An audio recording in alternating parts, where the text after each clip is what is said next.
السلام عليكم ورحمة الله وبركاته. قناة تراثيات وأثريات. حلقتنا اليوم في بعض الهندسة في البيوت النجدية. هناك يوجد هندسة ما شاء الله، وفي البيوت النجدية وفي بعض البيوت في مناطق أخرى، وخاصة القصور. من هذه الهندسة بما شيء يسمى الشرف. الشرف هو الذي يعلو البيت من الأعلى، مثل هذا. شوف الشرف اللي فوق المثلثات، هذا يسمى الشرف.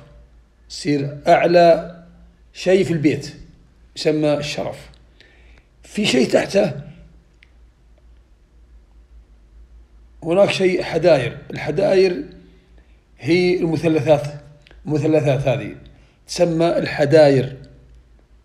المثلثات وما أدراك ما المثلثات. هذه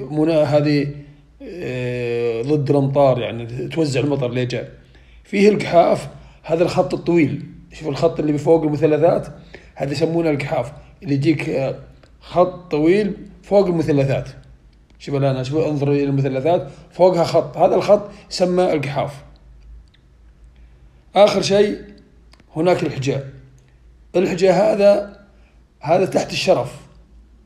الحجاء هذا يكون تحت الشرف. شوف الشرف الأعلى في خط تحته، هذا يسمى الحجاء. والسلام عليكم ورحمة الله وبركاته.